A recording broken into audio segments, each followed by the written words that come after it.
এই জন্য আমরা বেশি সময় কথা বলবো না, বেশি সময় নেব না, খুবই তাড়াতাড়ি খুবই সংক্ষিপ্ত আলোচনার মাধ্যমে আমরা মূল পয়েন্টে যাব, যেটি আমি আপনাদের সম্মুখে আলোচনা করতে গিয়ে হাদিস শরীফ থেকে ছোট্ট একটি টুকরা আল্লাহ রসুল সাল্লাল্লাহু আলাইহি ওয়াসাল্লামের পবিত্র জবান থেকে বের হওয়া নবীজির ওই হাদিস।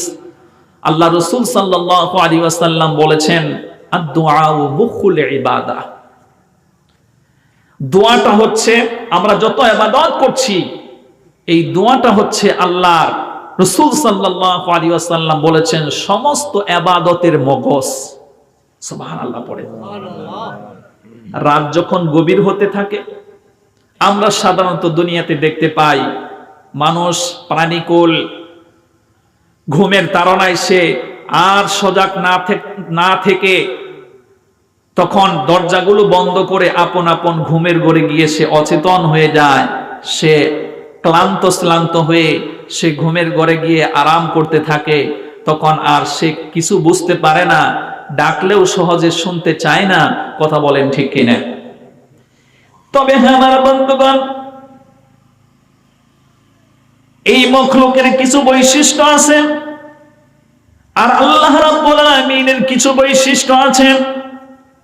আমরা মানুষ, একজন মানুষ কন্টিনিউ যদি 1 সপ্তাহ পর্যন্ত, 2 সপ্তাহ পর্যন্ত, 3 সপ্তাহ পর্যন্ত সে সারাদিন কষ্ট করেছে, ক্লান্ত হয়েছে, সংসারের কাজে জড়িত হয়েছে, ওই মানুষটা যদি 1 সপ্তাহ পর্যন্ত না ঘুমায়, দিনেও ঘুমালো না, রাত্রে ঘুমালো না, আজকে বিজ্ঞান বলতেছে তাইলে ওই মানুষটা দ্রুত পাগল হয়ে যাওয়ার সম্ভাবনা রয়েছে।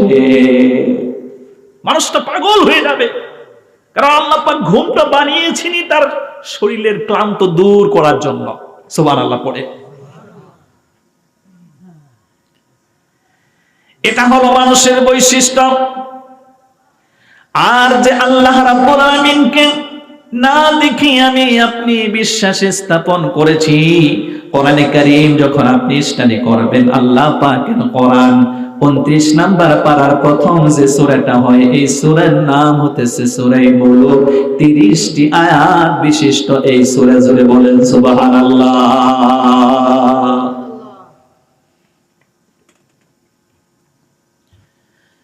আল্লাহ রাসূল সাল্লাল্লাহু আলাইহি ওয়াসাল্লাম কি সুন্দর করে আজ থেকে 1000 বছর আগে বলে গেছেন।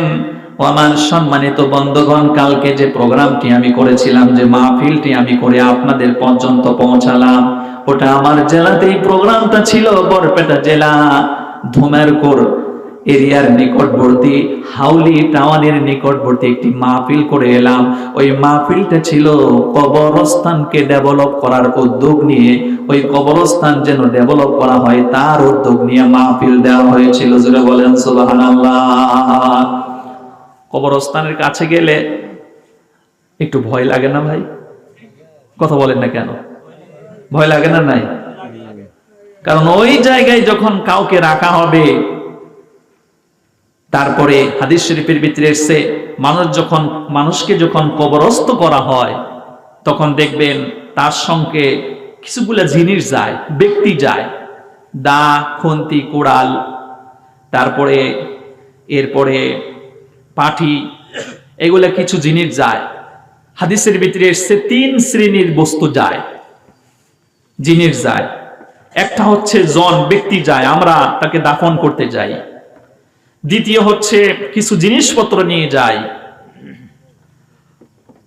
3 নম্বর তার সঙ্গে যায় আর একটা হচ্ছে আমল। 3 নম্বরটা কি? আমল। মানুষটাকে কবরস্থ করে সমস্ত মানুষগুলো ফেরত চলে আসে, আর কেউ তার কাছে থাকে না, আর থাকলেও সে কিছু বুঝতে পারে না। ওইটা হলো আরেকটা জগৎ। ওই জগতে কি হচ্ছে না হচ্ছে আল্লাহ রাব্বুল আলামিন ওহীর মাধ্যমে নবীজিকে জানিয়েছেন। কোরআনের ভিতরে, হাদিসের ভিতরে সেই খবরগুলো আমরা শুনে কিছু আমরা বলতে পারি যে কবরের ভিতরে এটা আল্লাহর হুকুমে হয়। কথা বলেন ঠিক না? কিন্তু আমরা তো প্রত্যক্ষদর্শী নই, কিন্তু প্রত্যক্ষদর্শী না হলেও আল্লাহ রাসূল সাল্লাল্লাহু আলাইহি ওয়াসাল্লাম যখন জবান থেকে, ওনার পবিত্র জবান থেকে কবরে কি আযাব হয়, কি আরাম হয়, আয়েশ হয়, এই যে কথাগুলো বলেছেন, এগুলো আমরা যেন দেখার মতন বিশ্বাস করেছি। কথা বলেন ঠিক কিনা? এই কবরস্থ তাকে মাথুন করে ধোয়া হয়।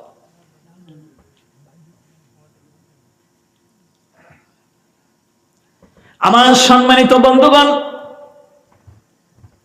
ওই মানুষটাকে কবরস্থ করে রাখার পরে সমস্ত ব্যক্তি সেখান থেকে চলে আসে।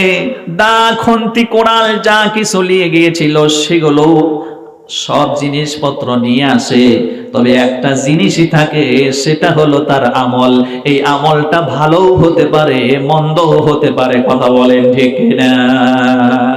তার লাইফে যা কামাই করেছে সেটাই সে পাবে। আল ইয়াউমা তুজজা কুল্লু নাফসিন বিমা কাসাবাত লা যুলমাল ইয়াউম ইন্নাল্লাহা সারিউল হিসাব। আল্লাহ পাক ঘোষণা দিবেন সেই দিন, আজকে তোমাদের প্রতি কোনো জুলুম করা হবে না, অন্যায় করা হবে না, অবিচার করা হবে না। তোমরা যা অর্জন করেছো তার পূর্ণ প্রতিদান তোমরা পাবে। এবার এই আমলটা আপনি ভালো করলে ভালো প্রতিদান, মন্দ করলে মন্দ প্রতিদান। কষ্ট হচ্ছে আপনাদের? আমার ভাষা বুঝতে পেরেছেন? আলহামদুলিল্লাহ। ডিস্ট্রিক্ট সেন্স হলে ভাষায় একটু তারতম্য হয়, আমাকে ক্ষমা করবেন। আমার বন্ধুগণ, যে মূল কথাটা আমি আপনাদেরকে শোনাতে চাচ্ছিলাম, খুব লক্ষ্য করে কথাগুলো শোনার চেষ্টা করবেন। আল্লাহ রাসূল সাল্লাল্লাহু আলাইহি ওয়াসাল্লাম বলেছেন, ওই যে সূরা মুলুক থেকে আমি কথা বলতে চাচ্ছিলাম, আল্লাহ রাসূল বলেন, আমার দিলের ভিতরে একটা আশঙ্কা, এটা আমি আশা পোষণ করি, আমার প্রত্যেকটা উম্মত এই সূরাটা যেন মুখস্থ করে এবং এশার নামাজের পরে সে কন্টিনিউ তিলাওয়াত করে। জোরে কোন সুবহানাল্লাহ। এই সূরাটা বন্ধুগণ মুখস্থ রাখতে হবে। 30টা আয়াত আছে। আপনি যদি এক মাসের ভিতরে একটা একটা করে আয়াত আপনি যদি মুখস্থ করেন, তাইলে 30 দিনে এক মাস কমপ্লিট হয়। তাইলে 30টি আয়াত আপনার মুখস্থ হয়ে গেল, মানে সূরা মুলুক আপনার মুখস্থ হয়ে গেল। সুবহানাল্লাহ।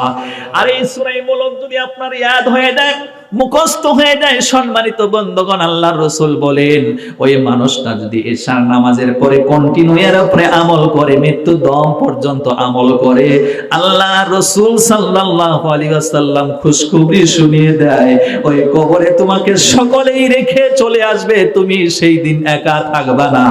এই সূরাটা তোমার জন্য বিরাট একটা হাতিয়ার হয়ে দাঁড়াবে। যতই কবরের আযাব দেনেওয়ালা ফেরেশতা আসুক না কেন, এই সূরা তোমার সম্মুখে দাঁড়ায় সমস্ত ফেরেশতাকে তাড়িয়ে দেবে। জোরে জোরে বলেন সুবহানাল্লাহ। নারে তাকবীর। এজন্য যেহেতু এটা সবাহি মক্তবের প্রোগ্রাম, তাই আমার আশা রাখবো আপনাদের এই মক্তবে যতজন শিক্ষক আছেন, প্রত্যেকজন শিক্ষককে আজকে এই হাদিসটা শুনে আপনারা গার্জেন পক্ষ থেকে বিনম্র একটি আবেদন জানাবেন। যেদিকে বাঁকাবে সেদিকে বাঁকিবে, কাঁচা থাকিলে বাঁশ, শুকিয়ে গেলে শব্দ করিবে টাস ও টাস। বাচ্চাদের ব্রেন হচ্ছে কোমল, ওকে আপনি একটা কথা দুবার তিনবার বললেই ওর মনে থাকে। কিন্তু আমাদের এখন ব্রেনটা হয়ে গেছে ওই যে শক্ত বাঁশের মতন, পাকা বাঁশের মতন। ওকে যদি বাঁকা করতে চান তাইলে ওটা ভেঙে যাবে। আর বাঁশটা যদি কোমল থাকে, ওকে বাঁকা করবেন সেইভাবেই ও বাঁকা হবে। কথা ঠিক? আমাদেরকে এখন যদি বলা হয় যে হুজুর আমাদেরকে ধরে যদি বলেন, আজকে আমরা যারা জালসা শুনতে এসেছি, নবীজির হাদিস শুনতে পেলাম যে সূরা মুলুকটা ইয়াদ থাকলে আর এশার নামাজের পরে কন্টিনিউ তিলাওয়াত করলে আল্লাহ পাক কবরের আযাব থেকে বাঁচিয়ে দেবে। হযরত উসমান গনি রাদিয়াল্লাহু তাআলা আনহু ইসলামের 3 নম্বর খলিফাতুল মুসলিমিন হযরত ওমর রাদিয়াল্লাহু তাআলা আনহুর বিষয় এসেছে। উনি জাহান্নামের কথা যখন শুনতেন এত কাঁদতেন না, কিন্তু উনি যখন কবরের কোন পাশ দিয়ে যেতেন অথবা কবরের আযাব সম্পর্কে যখন ওনানে শোনানো হতো, কেঁদে কেঁদে ঝারঝার হয়ে দাড়ি মোবারক পর্যন্ত ভিজে যেত। অন্য সাহাবারা প্রশ্ন করে, হে আল্লাহর বান্দা, তুমি জাহান্নামের কথা শোনার পরে এত কাঁদো না, কিন্তু কবর দেখলে, কবরের আলোচনা করলে তুমি এত কাঁদো কেন? এই কবর তো জাহান্নামের চাইতেও ভয়ঙ্কর হতে পারে না, কিন্তু এই কবরের কথা শুনলে তুমি এত কাঁদো কেন? হযরতে ওসমান গনি রাদিয়াল্লাহু তাআলা আনহু বলেন, আমি আমার হাবিবের কাছে শুনতে পেয়েছি, মানব জীবনে আখেরি মঞ্জিল যখন তার শুরু হয়ে যায়, ওই আখেরি মঞ্জিলের বিরুদ্ধে প্রথম যে গেটটা হবে ওইটা হলো কবর। ওই গেটের ভিতরে, ওই গেটের মধ্যে মানুষটা যদি ছাড়া পেয়ে যায়, তাইলে আল্লাহ তাকে ক্ষমা করে দেবে, অন্য গেটেও তাকে ছাড় দিয়ে দেবে। আর এই গেটের মধ্যে গিয়ে যদি সর্বপ্রথমে মানুষটা ধরা পড়ে যায়, তাইলে আশঙ্কা হয় অন্য গেটেও সে ধরা পড়ে যাবে। তাই আমি মনে করি এটাই হলো আমার আসল গেট, এই গেটে আমি নাজাত পাবো কিনা এই চিন্তায় আমি ব্যাকুল হয়ে যাই। জোরে বলেন সুবহানাল্লাহ। মৌতের চিন্তা, কবরের চিন্তা আমার আপনার অন্তঃকরণে যদি আমরা ঠাঁই দিতে পারি, আল্লাহর রাসূল বলেন তুমি গুনাহ থেকে বাঁচার এটা হাতিয়ার হয়ে যাবে।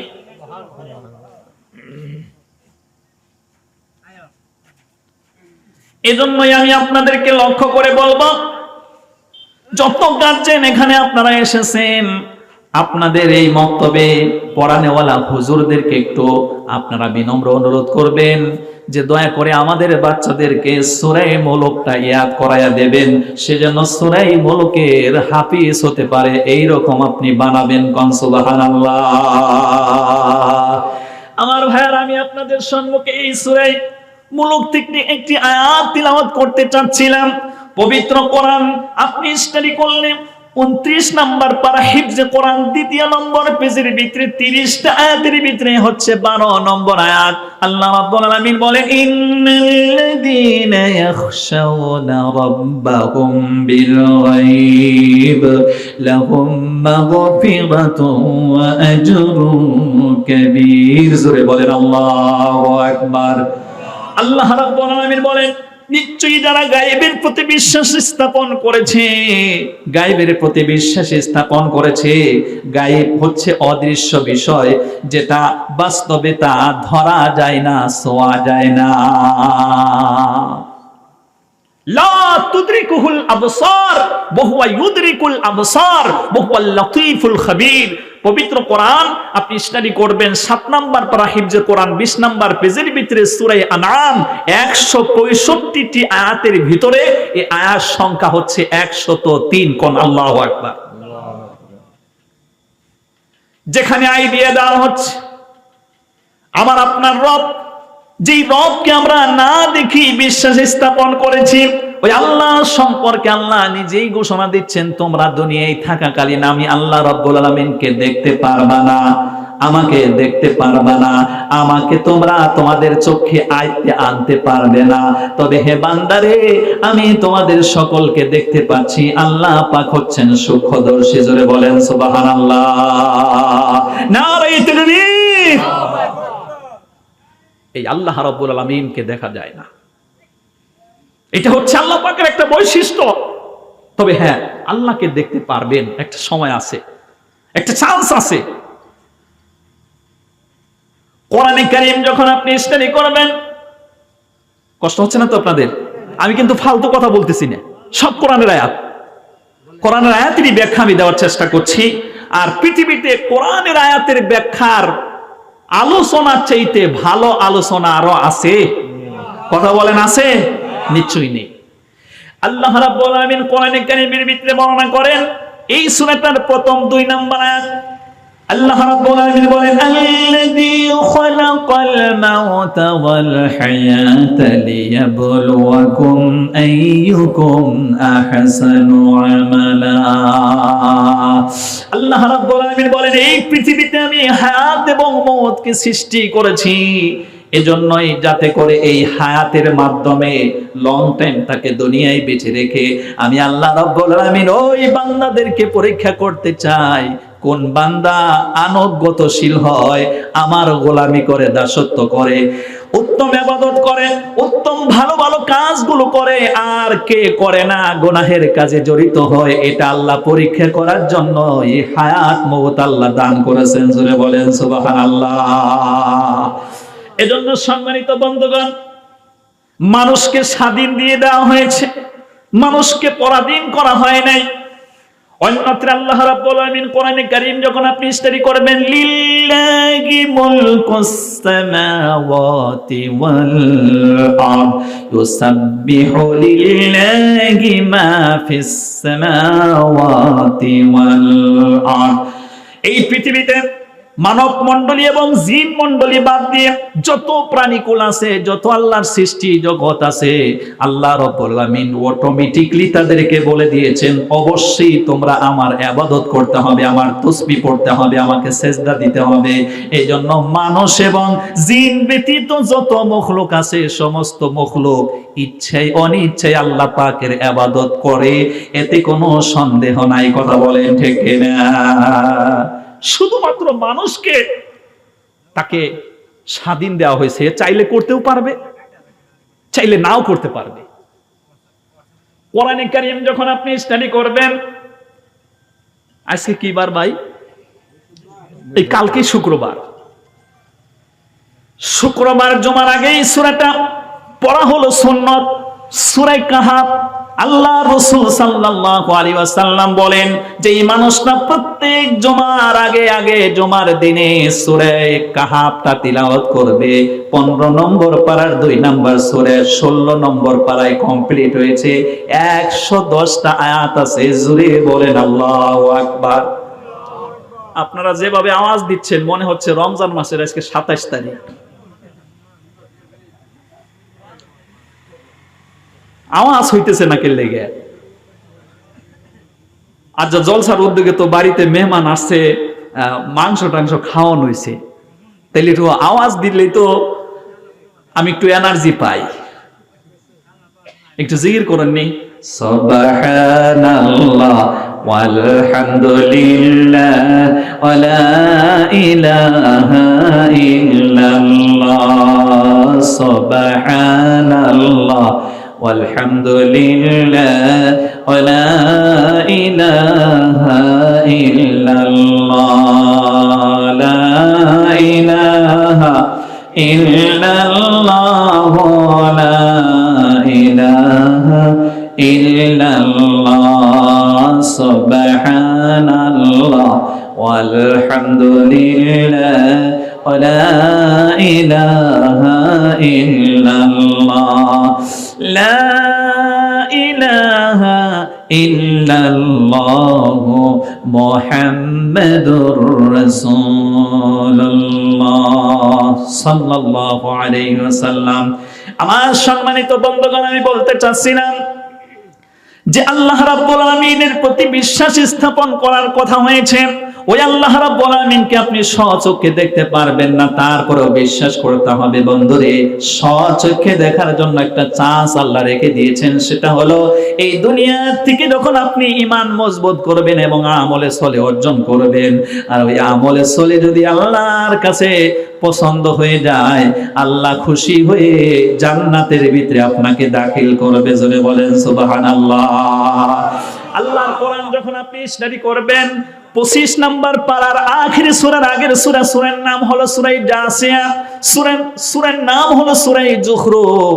এই সূরাটা যখন আপনি স্টাডি করবেন, 70 থেকে 73 নম্বর আয়াত পর্যন্ত আল্লাহ পাক বলেন, উদখুলুল জান্নাতা ওয়া আনতুম তুহবারুন ইউতাফু আলাইহিম বিসিহাফিম মিন যাহাবিন ওয়া আকওয়াব ওয়া ফিহা ما تشتهيه الأنفس وتلذ الأعين وأنتم فيها خالدون। سورة الله أكبر।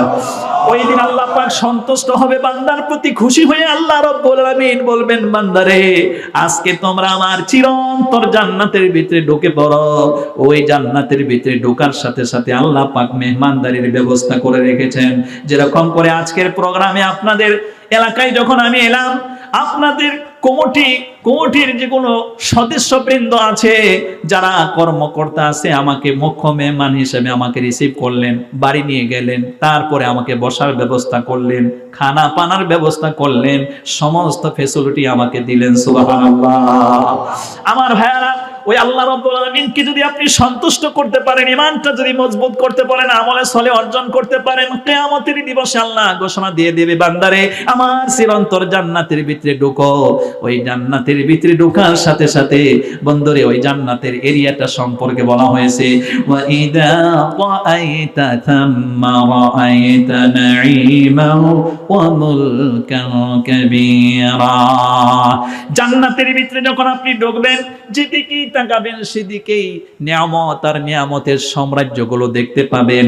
আল্লাহ রাসূল বলেন, এই পৃথিবীতে যদি আপনি জররা পরিমাণ ঈমান নিয়ে আল্লাহকে সন্তুষ্ট যদি করতে পারেন, আল্লাহ পাক খুশি হয়ে এই পৃথিবীর 10টা এরিয়া সমতুল্য জান্নাত আপনাকে উপহার দেবে। 10টা এরিয়া সমতুল্য আল্লাহ জান্নাত দেবে। ওই জান্নাতে যাওয়ার সাথে সাথে আরেকটা ঘটনা ঘটবে। ওই জান্নাতে ঢোকার আগে আপনাকে একটা নহরে গোসল করানো হবে। কিসের মধ্যে গোসল করানো হবে? একটা নহরের মধ্যে গোসল করানোর সাথে সাথে মিনিমাম 4 জন নবীর খাসলত আপনার ভিতরে আসবে। 4 জন নবীর বৈশিষ্ট্য সিফাত আপনার ভিতরে পাওয়া যাবে। সুবহানাল্লাহ বলবেন না? এক নম্বরে হযরতে আদম আলাইহিস সালাম 60 হাত লম্বা ছিলেন, 120 ফুট তিনি লম্বা ছিলেন। সুবহানাল্লাহ কোন? 120 ফুট লম্বা আপনার বডি স্ট্রাকচারটা হয়ে যাবে, আপনি 120 ফুট লম্বা হয়ে যাবেন। কোন? সুবহানাল্লাহ। এই হচ্ছে হযরতে আদম আলাইহিস সালামের বডি স্ট্রাকচারটা ওই রকম ভাবে যে 120 ফুট লম্বা ছিল, আল্লাহ আপনার বডিটা ওই রকম বানিয়ে দেবে। দ্বিতীয় নম্বরে ওই জায়গায় গোসল করার সাথে সাথে হযরতে ইউসুফ নবী আলাইহিস সালামকে আল্লাহ পাক এত সৌন্দর্য দান করেছিলেন।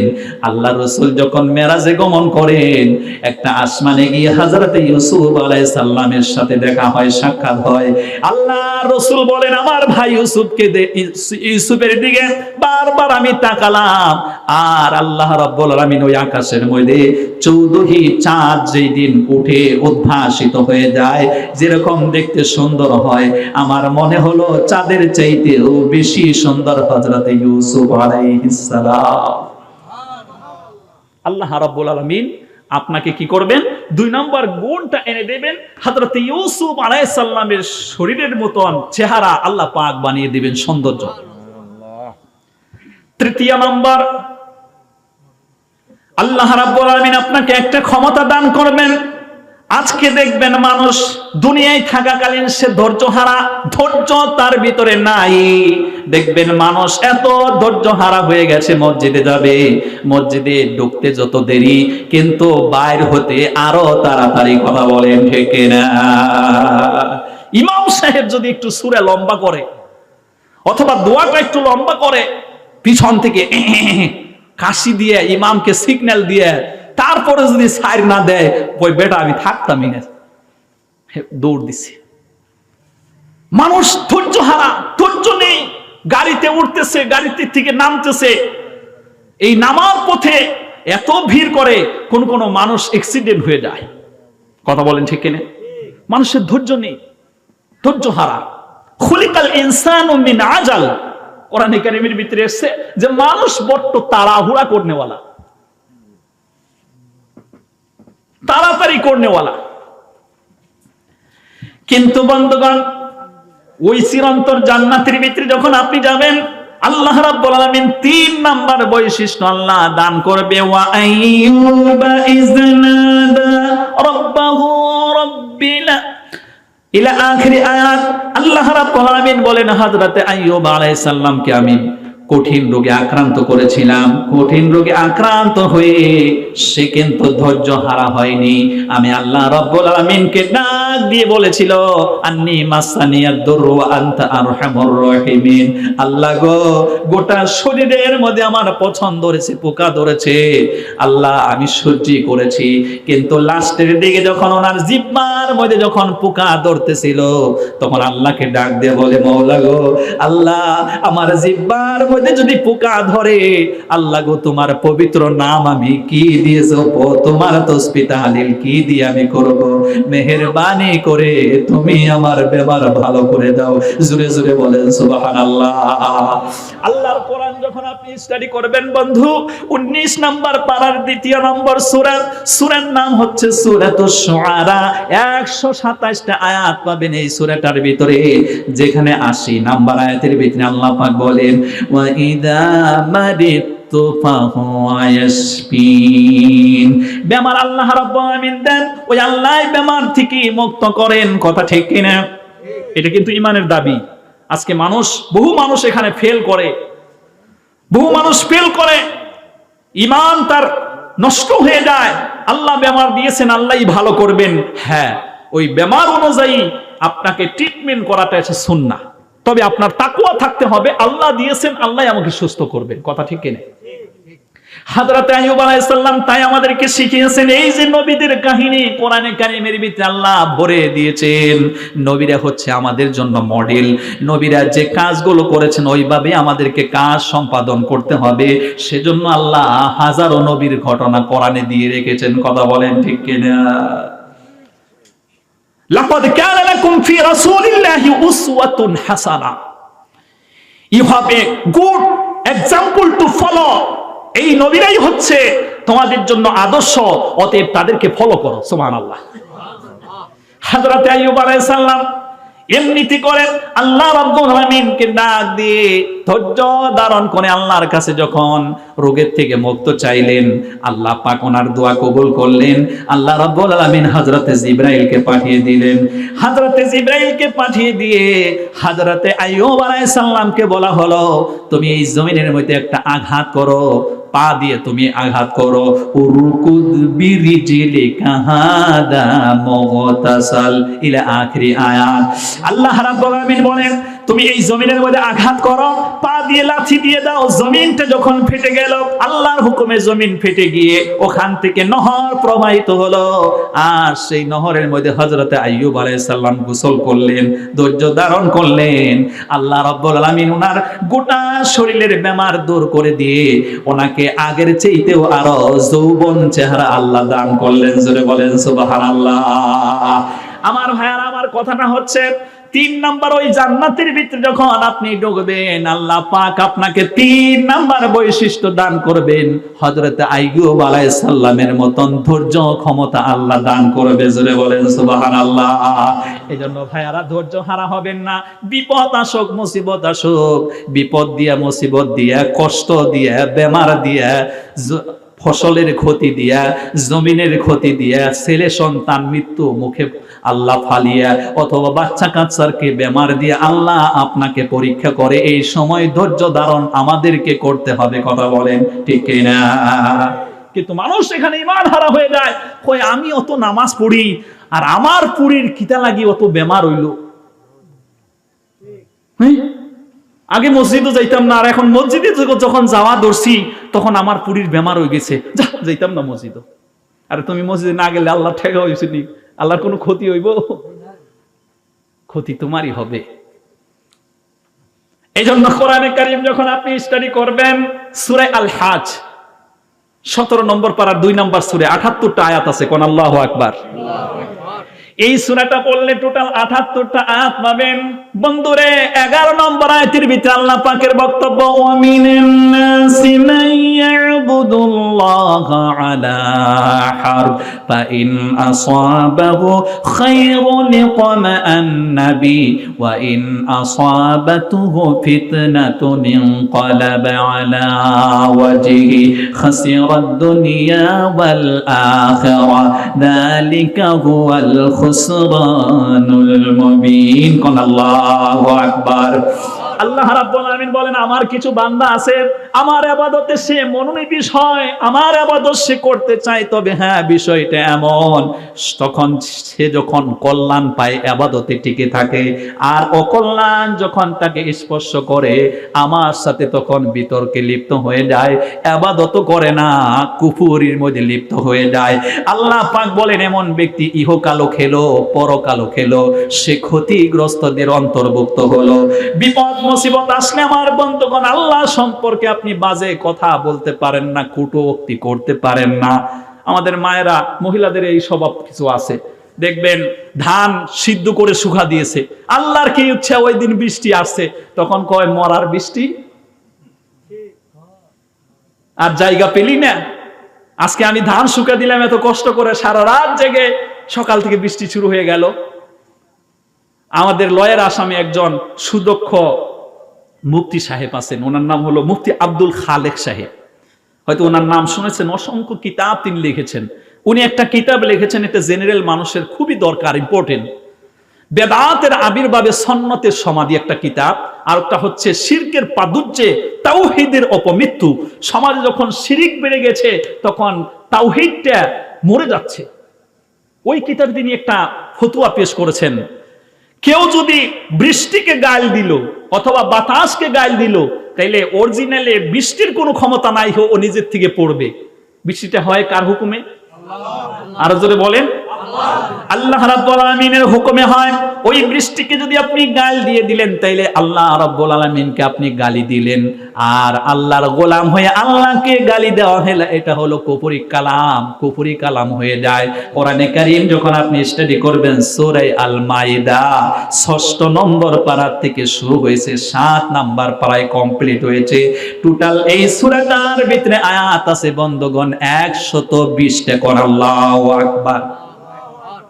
তার ৫ নাম্বার আয়াতে আল্লাহ পাকের বক্তব্য, وَمَن يَكْفُرْ بِالْإِيمَانِ فَقَدْ حَبِطَ عَمَلُهُ وَهُوَ فِي الْآخِرَةِ مِنَ الْخَاسِرِينَ। জোরে বলেন আল্লাহু আকবার। আল্লাহ রাব্বুল আলামিন বলেন, ঈমান আনার পরে কোন ব্যক্তি যদি কুফরি করে, আল্লাহ পাক বলেন তার জীবনের সমস্ত নেক আমলকে আল্লাহ বরবাদ করে দেন। এই জন্য বিপদ মুসিবত যত আসুক না কেন, বৃষ্টিকে আপনি গাল দিতে পারেন না, আমার বন্ধুগণ বাতাসকে আপনি গাল দিতে পারেন না। আপনি নামাজি মানুষ, আপনার ছেলে মরে গিয়েছে তাই বলে আপনি আল্লাহকে গালি দিতে পারেন না। বন্ধুরে, আল্লাহর রাসূল সাল্লাল্লাহু আলাইহি ওয়াসাল্লাম নবীজির ৩ জন ছেলে সন্তান এই পৃথিবীতে আল্লাহ রাব্বুল আলামিন দান করেছিলেন। ছোট্টবেলায় দুটো সন্তান ইন্তেকাল করেন। আবুল কাসেম, আল্লাহ রাসূল সাল্লাল্লাহু আলাইহি ওয়াসাল্লামের আরেকটা উপাধি নাম আবুল কাসিম। কাসিম নামের আল্লাহ রাসূল সাল্লাল্লাহু আলাইহি ওয়াসাল্লামের একটা সন্তান ছিল। আল্লাহ রাসূল সাল্লাল্লাহু আলাইহি ওয়াসাল্লামের সিরাতে নবী সাল্লাল্লাহু আলাইহি ওয়াসাল্লাম এই হিস্টরির ভিতরে নবীজির ব্যাপারে লেখা হয়েছে, ওই ছেলেটা এত বড় হয়, অনেকটা বড় হয়ে গিয়েছিল, সে ঘোড়ার উপরে সওয়ার হতে পারে, ঘোড়া দৌড়াতে পারে, এত বড় হয়েছিল। আমার ভাইয়েরা আইডিয়া করলে মিনিমাম 12-13 বছর বয়স হয়ে গিয়েছিল। আল্লাহ রাসূল সাল্লাল্লাহু আলাইহি ওয়াসাল্লামের এই 12-13 বছরের সন্তান আবুল কাসিম রাদিয়াল্লাহু তাআলা আনহু বন্ধুগণ যখন ইন্তেকাল করেন, আল্লাহ রাসূল সাল্লাল্লাহু আলাইহি ওয়াসাল্লাম কোনো অভিযোগ করেন নাই, কিন্তু আল্লাহ রাসূল সাল্লাল্লাহু আলাইহি ওয়াসাল্লামের চোখ থেকে ঝরঝর করে পানি পড়তেছিল। যিনি বলেন সুবহানাল্লাহ। আমার সম্মানিত বন্ধুগণ, সাহাবায়ে কেরাম উল্টা প্রশ্ন করলেন, হে আল্লাহর রাসূল, আপনি বলেন মানুষ সন্তান সন্ততি ইন্তেকাল করলে, কোন বন্ধু বান্ধব মারা গেলে বিলাপ করে কান্না করা যাবে না, তাইলে ওই মানুষটার কবরে আযাব হয়। কিন্তু হে আল্লাহর রাসূল, দেখতে পাচ্ছি আপনি স্বয়ং কান্না করছেন।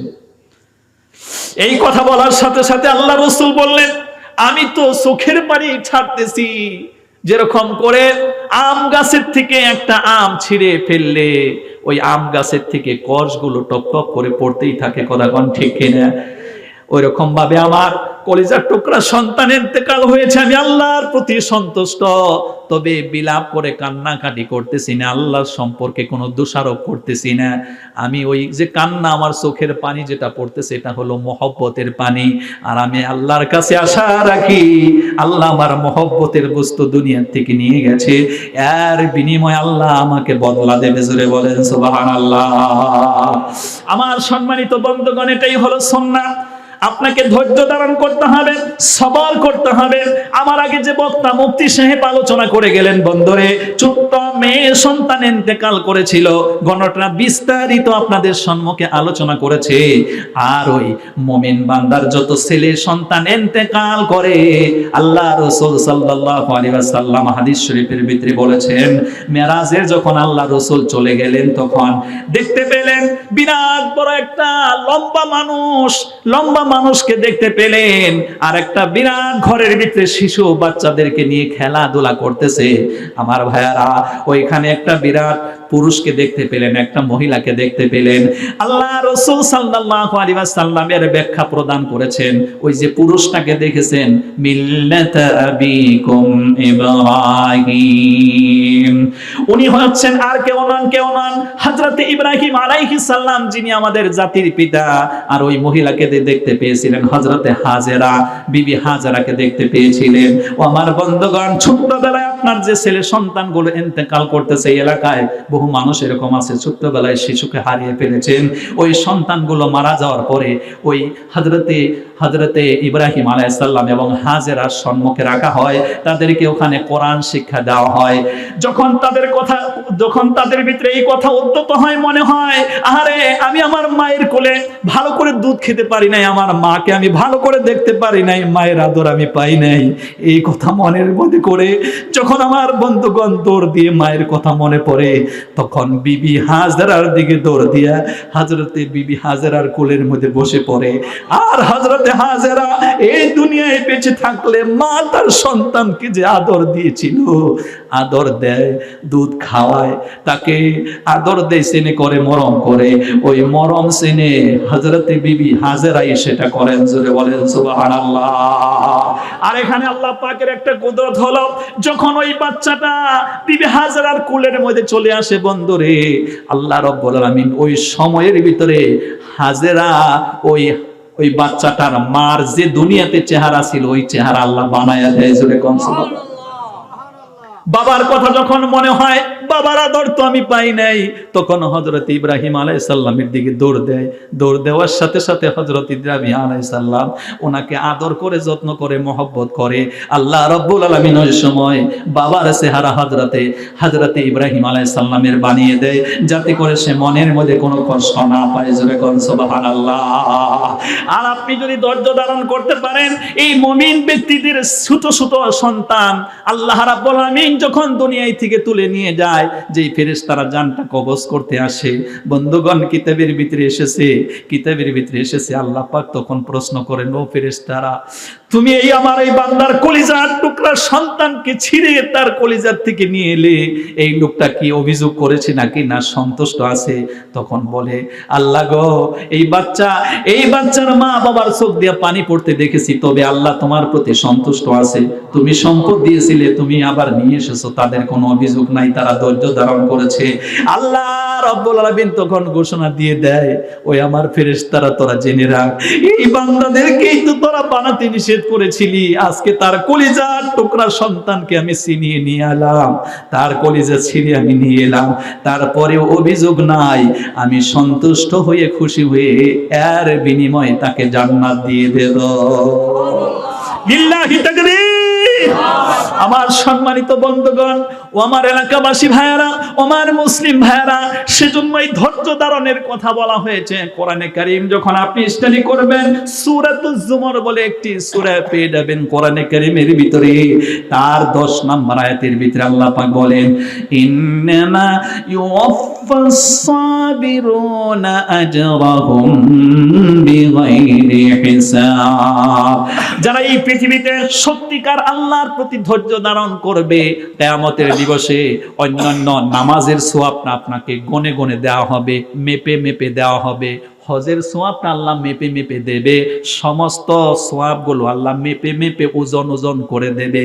তবে ধৈর্য সকলেই তো ধরতে পারে না, এই জন্য আল্লাহ পাক ব্যবস্থা করেছেন সত্যিকার ধৈর্যকারীকে আল্লাহ আমার বন্ধুগণ মাইপেও না, গণনা না করে অগণন দিতে থাকবে। জোরে বলেন সুবহানাল্লাহ, লিল্লাহি তাকবীর। এই জন্য 3 নাম্বার বৈশিষ্ট্য হচ্ছে ওই জান্নাতে যাওয়ার জন্য আল্লাহ পাক ওই নহরে গোসল করার সাথে সাথে আপনাকে 3 নাম্বার বৈশিষ্ট্য দিবেন, আইয়ুব আলাইহিস সালামের মতন ধৈর্য ক্ষমতা আল্লাহ দান করবে। আর 4র্থ নম্বরে ওয়া ইন্নাকা লাআলা খুলুকিন আযীম। কোরআন কারীমের ভিতরে আল্লাহ রাসূল সাল্লাল্লাহু আলাইহি ওয়াসাল্লাম সম্পর্কে বিভিন্ন গুণাবলী বর্ণনা করা হয়েছে, তবে একটা গুণাবলী বেশি আমার বন্ধুগণ শক্ত করে বর্ণনা করা হয়েছে, সেটা হলো আল্লাহ রাসূল সাল্লাল্লাহু আলাইহি ওয়াসাল্লামের উত্তম চরিত্র। আল্লাহ রাব্বুল আলামিন বলেন, আমি আমার নবীকে পুত পবিত্র উত্তম চরিত্রের উপরে প্রতিষ্ঠিত করেছি। আমার ভাইয়ারা, ওই জান্নাতে যাওয়ার সাথে সাথেও সম্মানিত বন্ধুগণ আল্লাহ রাসূল সাল্লাল্লাহু আলাইহি ওয়াসাল্লামকে যে উত্তম চরিত্র দান করেছিলেন, ওই নবীজির চরিত্র, নবীজির খাসলত আপনার আমার ভিতরে আল্লাহ দান করে দেবে। কোন সুবহানাল্লাহ। এই 4টি বৈশিষ্ট্য নিয়ে আপনি আল্লাহর জান্নাতে যাবেন। বন্ধুরে, এই জান্নাতে যাওয়ার জন্য আমরা প্রস্তুত আছি? দেখি হাত দেখান তো কে কে প্রস্তুত আছি। জোরে বলেন ইনশাআল্লাহ। আল্লাহ পাক আমাদেরকে কবুল করুন, এই মাহফিলকে কবুল করুন, এই মাহফিলকে আগামী দিনের জন্য আল্লাহ সাকসেস করুন। সুতরাং আমার বন্ধুগণ, আমি আমার কথা আর লম্বা করছি না, শেষের দিকে আসতেছি। আমার মূল পয়েন্টটা ছিল অনেকগুলো, আমি 3টে আয়াত পড়েছিলাম, একটা সূরা পড়েছি, 2টে আয়াত পড়েছি। আমার বন্ধুগণ, আল্লাহর কোরআনের ব্যাখ্যা দেওয়া ক্ষমতা আমার নাই, কারণ আল্লাহ তো নিজেই বলেছেন কোরআনে কারীম যখন আপনি স্টাডি করবেন, সূরা লোকমান 21 নম্বর পারা 34টা আয়াতের এ হচ্ছে 27 নম্বর আয়াত, ওয়ালাউ আন্নামা ফিল আরদি মিন শাজারাতিন আকলামু ওয়াল বাহরু ইয়ামুদ্দুহু মিন বা'দিহি সাব'আতু আবহুরিম মা নাফিদাত কালিমাতু ইন্নাল্লাহ আজিজুন হাকীম। জোরে বলেন আল্লাহু আকবার। আল্লাহ পাক বলেন, এই পৃথিবীতে যত গাছপালা আছে সমস্ত গুলোকে যদি কলম বানানো হয়, আর যে সমুদ্র আছে, আজকে ভূতত্ত্ব বিজ্ঞানীরা বলেছেন এই পৃথিবীতে যা মাটি আছে আর পানি আছে, একে যদি 100 ভাগ ধরা হয়, তাইলে 70 ভাগই হলো পানি আর 30 ভাগ হলো মাটি। কথা বলেন ঠিক না? এই পৃথিবীতে যত গাছপালা আছে সবগুলোকে যদি কলম বানানো হয়, আর পৃথিবীর শতকরা 70% পানি, সাগর সমুদ্রের পানিগুলোকে যদি কলম কালি বানানো হয়, আর আল্লাহর কোরআন লিখতে শুরু করা হয়, কোরআনের ব্যাখ্যা লিখতে শুরু করা হয়, পৃথিবীর সমস্ত গাছপালা নামের কলম শেষ হয়ে যাবে। আমার বন্ধুগণ, বড় বড় সাগর সমুদ্রের পানি কালি হিসেবে শেষ হয়ে যাবে, কিন্তু আল্লাহর কালামের ব্যাখ্যা শেষ হবে না। ঠিক কিনা? আল্লাহু আকবার বলেন। আরেকটু জোরে বলেন আল্লাহু আকবার। এজন্য বন্ধুগণ, যে বক্তায় আসুক না কেন, তার জীবনের সমস্ত কথা বলে বলে শেষ করতে পারবে না, সময় শেষ হয়ে যাবে কিন্তু আলোচনা শেষ হবে না। ঠিক কিনা? আল্লাহ যদি তৌফিক দেয়, আগামী দিনে আপনারা উত্তম একজন মেহমানকে দাওয়াত করেছেন, দরং জেলার তালেবুদ্দিন হুজুর, না তালেবুদ্দিন হুজুর, বহু সিনিয়র বক্তা, ওনার আমল খুব ভালো, ওনার কাছ থেকে আপনারা বিস্তারিত আলোচনা শুনবেন। আমি সর্বশেষে আমার মূল পয়েন্টের কথা 4-5 মিনিট বলেই আমরা দোয়ার দিকে আগাবো। আমার মূল পয়েন্টটা ছিল আত-দুআ ওয়া মুখুল ইবাদা। এই পৃথিবীতে মুমিন বান্দা আল্লাহর কাছে যত ইবাদত করে, সমস্ত ইবাদতের মগজ হলো আল্লাহর কাছে চাওয়া, আল্লাহর কাছে দোয়া করা। বন্ধুরে, সেজন্যই আমি আপনাদেরকে জানাতে চাচ্ছিলাম, বলতে চাচ্ছিলাম, মানুষের বৈশিষ্ট্য, মানুষের গুণাবলী আর আল্লাহর গুণাবলী অনেক ডিফারেন্স রয়েছে। মানুষ আরাম করে ঘুমায়, কিন্তু আল্লাহ রব্বুল আলামিনের আরামও করা লাগে না। বন্ধুরে, ঘুমের দরকার পড়ে না। কোরআনে কারীম যখন আপনি স্টাডি করবেন, আল্লাহু লা ইলাহা ইল্লা হুয়াল হাইয়ুল কাইয়্যুম লা তা'খুযুহু সিনাতুন ওয়া লা নাওম। জোরে বলেন আল্লাহু আকবার। এটা কোরআনে কারীম যখন আপনি স্টাডি করবেন 3 নাম্বার পারা হিফজে কোরআন 1 নাম্বার পেজের ভিতরে সূরাতুল বাকারা 286 টি আয়াতের এ হচ্ছে 255 নম্বর আয়াত। শুধু এই আয়াতের একটা আলাদা নাম আছে যার থেকে বলা হয় আয়াতুল কুরসি। মুখস্থ আছেন আপনাদের? আলহামদুলিল্লাহ। জি, এইটা একটা আমল করবেন। প্রত্যেক ফরজ নামাজের পরে এই আয়াতুল কুরসি একবার তিলাওয়াত করবেন। কিছু মানুষ আছে আয়াতুল কুরসি পড়ে আবার বুকে টুকে ফু দেয়, না, ফু দেওয়ার বিষয়ে হাদিসে আসে নাই। খালি তিলাওয়াত করবেন, শুধু তিলাওয়াত করবেন, এটাই আসছে। হ্যাঁ, ফু দেওয়ার সিস্টেম আছে। সেটা কোথায়? যে আপনার বাচ্চাকে এখন ঘুমের ঘরে শুইয়ে দিছেন, বাচ্চা ওই সূরাটা পড়তে পারে না, ওই আয়াতটা পড়তে পারে না, তাইলে আপনি তিলাওয়াত করে ওকে ফু দিয়ে দিলেন। ফু দিয়ে দিলেন মানে ওর শরীরটা বন্ধ হয়ে গেল, কোন দুষ্ট জিন, কোন জাদুটুনা ওই সময় তাকে স্পর্শ করতে পারবে না, তখন ফু দিবেন। কিন্তু এমনি ফরজ নামাজ পড়ার পরে যে আয়াতুল কুরসি পড়বেন, ওটা ফুটু দেওয়া লাগবে না, শুধু পড়বেন, এটাই সুন্নাহ। আর আমরা যখন সোয়াবের আশা নিয়ে কোনো কিছু করব, নবীজি কিভাবে করেছেন সেইভাবে করলেই সোয়াব। কথা কি শুনতেছেন? আমি বাড়াইতেও পারবো না, কমাইতেও পারবো না, এই জন্য শুধু খালি সূরাটা আয়াতটা পড়বেন। আল্লাহ রাসূল সাল্লাল্লাহু আলাইহি ওয়াসাল্লাম বলেন, প্রত্যেক ফরজ নামাজের পরে ওই মানুষটা যদি আয়াতুল কুরসি একবার তিলাওয়াত করে, আর এই যদি তার অভ্যস্ত হয়, নবীজি বলেন ওই মানুষটা জান্নাতের ভিতরে চলে গেছে।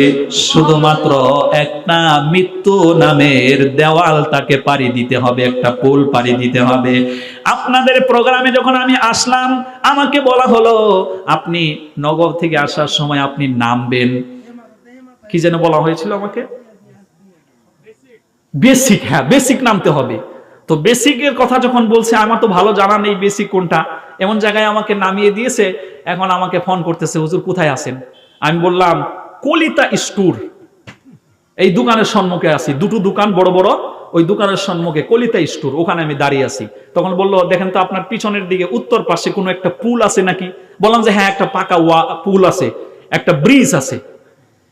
আল্লাহ রাসূল সাল্লাল্লাহু আলাইহি ওয়াসাল্লাম তাই বলেছেন, ওই মানুষটা যদি প্রত্যেক ফরজ নামাজের পরে এইটা আমল করতে পারে, আয়াতুল কুরসির আমল করতে পারে, তাইলে এই মানুষটা জান্নাতে তো চলেই গেছে, কিন্তু জান্নাতে যাওয়ার আগে আগে তাকে একটা ব্রিজ পাড়ি দিতে হবে। আর ওই ব্রিজের নাম হলো মৃত্যু। মৃত্যু নামের ব্রিজ পাড়ি দিলেই ওই মানুষটা জান্নাতের ভিতরে চলে যাবে। বলেন সুবহানাল্লাহ, নারে তাকবীর। এই আয়াতটার এত পাওয়ার হলো কেন? যে আপনি ফরজ নামাজের পরে একবার তিলাওয়াত করলেই দুনিয়ার থেকেই আপনি জান্নাতি, শুধু মরণ নামের ব্রিজ পাড়ি দিতে হবে।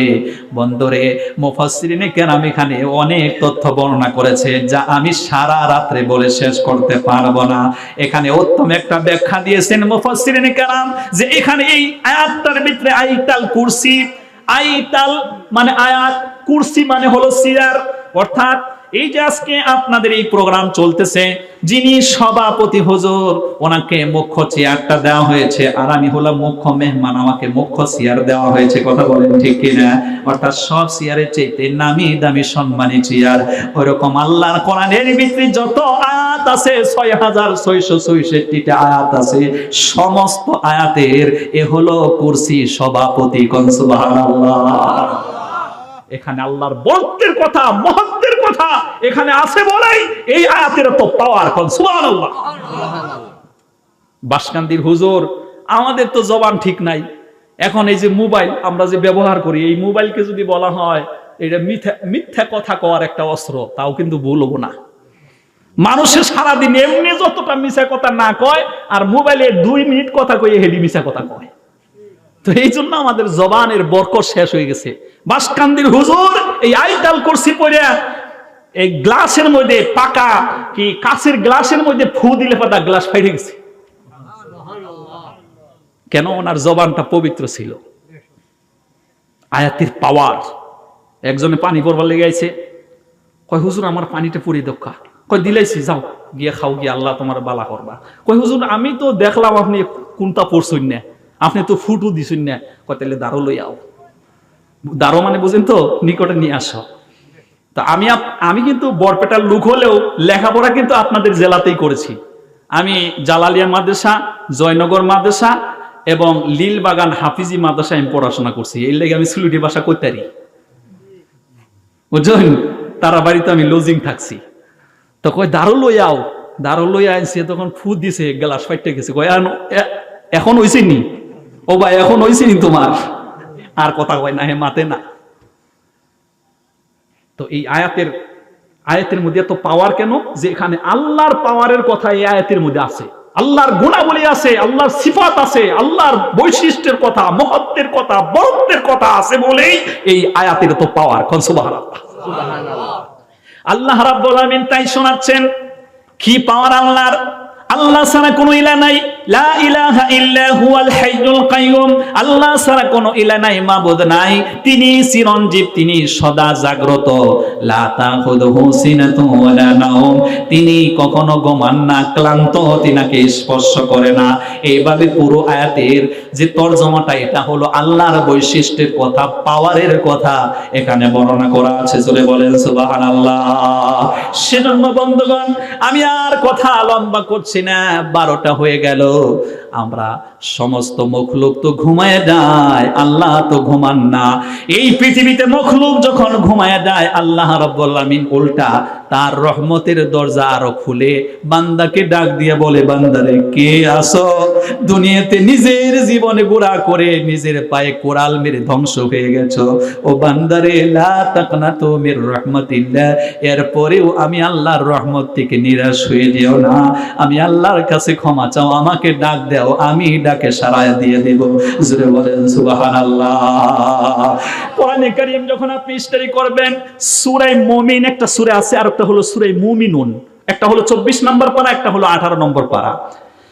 সূরা মুমিন 60 নম্বর আয়াতের ভিতরে আল্লাহ পাক বলেন, ওয়া ক্বালা রাব্বুকুম উদউনি আস্তাজিব লাকুম ইন্নাল্লাযীনা ইয়াস্তাকবিরুনা আন ইবাদাতি সায়াদখুলুনা জাহান্নামা দাখিরিন।